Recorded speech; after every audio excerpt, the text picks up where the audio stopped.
আসসালামু আলাইকুম ওয়া রাহমাতুল্লাহি ওয়া বারাকাতুহু। ইন্নাল হামদালিল্লাহ ওয়াস সালাতু ওয়াস সালামু আলা রাসূলিল্লাহ। আমার প্রিয় শিক্ষার্থী বন্ধুগণ, আজ আমি আপনাদেরকে কিভাবে ফাতহা বা জবর হরফের মধ্যে ব্যবহার করতে হয় এবং জবর ব্যবহার করলে কিভাবে তার উচ্চারণ হয় সেটা আমি আপনাদেরকে একটা একটা করে দেখাবো ইনশাআল্লাহ। চলুন তাহলে আমরা শুরু করে নেই। এটা হচ্ছে ফাতহা বা জবর। আরবিতে বলা হয় ফাতহা, আমরা সাধারণত বলে থাকি জবর। আপনি যাই বলুন তার কাজটা কিন্তু এক্স্যাক্টলি সমান। এই জবরটা সাধারণত হরফের উপরে যায়, কখনো নিচে যাবে না, উপরে যায়। এটা সাধারণত উচ্চারণটা সাউন্ডটা এভাবে বানায় আ আ আ। দেখুন, এই ফাতহা ব্যবহার করলে হরফগুলির উচ্চারণ কিভাবে হয় সেটা আমরা এখন একটা একটা করে দেখে নেব। আলিফ ফাতহা, আলিফ জবর আ, বা জবর বা, তা জবর তা, সা জবর সা, জিম জবর যা, হা হা জবর হা, খা জবর খা, দাল জবর দা, জাল জবর জা, রা জবর রা, জাই জবর জা, সিন জবর সা, শিন জবর শা, সাদ জবর স, দাদ জবর দ, ত জবর ত, জ জবর জ, আইন জবর আ, গাইন জবর গা, ফা জবর ফা, কাফ জবর কা, কাফ জবর কা, লাম জবর লা, মিম জবর মা, নুন জবর না, হা জবর হা, ওয়াও জবর ওয়া, ইয়া জবর ইয়া। মাশাআল্লাহ, আমার শিক্ষার্থী বন্ধুগণ, আশা করি আপনারা খুব মন দিয়ে আমাকে শুনেছেন এবং জবর ব্যবহার করলে হরফগুলির উচ্চারণ কিভাবে হয় সেটা আপনারা এখন জানতে পেরেছেন। এখন আমি আপনাদেরকে শব্দের মধ্যে জবর ব্যবহার করলে তার উচ্চারণটা কিভাবে হয় এবং কিভাবে জবরটা শব্দের মধ্যে ব্যবহার করতে হয় সেটা আমি এখন আপনাদেরকে দেখাবো ইনশাআল্লাহ। এখানে আপনারা দেখতে পাচ্ছেন আলিফ জবর আ। দেখুন, আলিফ জবর আ, খা জবর খা, জাল জবর জা, আ খা জা, আখাযা। এখানে একটা জিনিস লক্ষণীয়, এখানে দেখতে পাচ্ছেন হরফগুলি একা বিচ্ছিন্নভাবে। হরফগুলি যখন বিচ্ছিন্নভাবে থাকে তখন এভাবে হয়, আর হরফগুলি যখন আরও একটা হরফের সাথে সংযুক্ত হয়, কানেক্ট হয়, তখন কিন্তু হরফগুলির আকৃতি পরিবর্তন হয়ে যায়।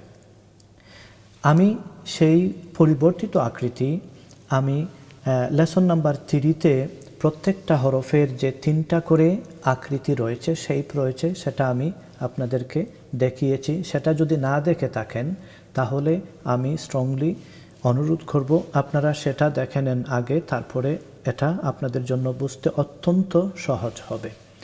আর আমরা যখন পড়ি তখন কিন্তু যখন কোরআনুল কারীম পড়তে যাব অথবা আরবিক যখন পড়তে যাব তখন কিন্তু আমরা সব সময় সংযুক্ত হরফগুলি একটা আরেকটা হরফের সাথে সংযুক্ত অবস্থায় পাব। সুতরাং এটা অত্যন্ত জরুরি। সংযুক্ত হলে তার যে আকৃতি হয় সেটা ভালো করে বোঝা। সুতরাং আপনারা যদি লেসন নাম্বার 3 খুব ভালো করে দেখেন তাহলে সব সমস্যার সমাধান হয়ে যাবে ইনশাআল্লাহ। চলুন আমরা আরও কয়েকটা এক্সাম্পল, কয়েকটা উদাহরণ দেখে নেই। সিন জবর সা, আলিফ জবর আ, লাম জবর লা, সা আ লা, সা আ লা, জাল জবর জা, রা জবর রা, আলিফ জবর আ, জা রা আ, জা রা আ। আমার শিক্ষার্থী বন্ধুগণ, এই হচ্ছে কয়েকটা উদাহরণ। ইনশাআল্লাহ পরবর্তীতে আমরা আরও উদাহরণ দেখব। তো আমরা এখন দেখতে পাচ্ছি যখন আমরা জবর ব্যবহার, এখন আমরা দেখতে পাচ্ছি জবরটা কিভাবে ব্যবহার করতে হয়। আমরা যখন পড়তে যাব তখন কিন্তু সব সময় আমরা বানান করতে যাব না। আমরা কিন্তু আলিফ জবর আ এভাবে বানান করতে যাব না, বরঞ্চ বানান করার পরে যে উচ্চারণ হয়, যে আওয়াজ হয়, সেটাই আমরা বেশি অংশে, সেটাই আমরা মেইনলি ব্যবহার করব। সুতরাং আপনারা যদি অত্যন্ত কম সময়ে অতি সহজে কোরআনুল কারীম পড়তে চান, শিখতে চান, তাহলে বিশেষ করে প্রত্যেকটা হরফকে জবর ব্যবহার করলে যে উচ্চারণ হয় সেই উচ্চারণটা যদি মনে রাখতে পারেন তাহলে অতি সহজে কোরআনুল কারীম পড়তে পারবেন ইনশাআল্লাহ। সুতরাং আসুন তাহলে আমরা প্রত্যেকটা হরফকে জবর ব্যবহার করলে, প্রত্যেকটা হরফের উপর জবর ব্যবহার করলে যে উচ্চারণ হয় সেটা আমরা এখন প্র্যাকটিস করে নিব। আমরা এখন শুধুমাত্র উচ্চারণটা প্র্যাকটিস করব, বানান করতে যাব না। আ, বা, তা, সা, জা, হা, খা, দা, যা, রা, জা, সা, শা, সা, দ, ত, জ, আ, গা, ফা,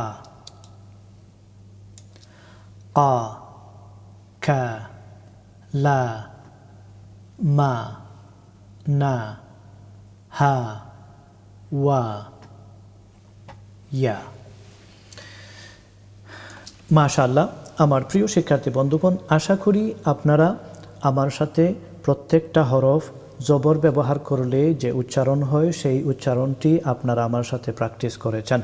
এই ভিডিওটা বারবার দেখবেন, ততক্ষণ পর্যন্ত দেখবেন যতক্ষণ না আপনি সম্পূর্ণভাবে জবর ব্যবহার করে প্রত্যেকটা হরফের উচ্চারণ যতক্ষণ পর্যন্ত আপনি মুখস্থ না করতে পেরেছেন ততক্ষণ পর্যন্ত ওইটা রিপিট করে বারবার দেখতে যাবেন।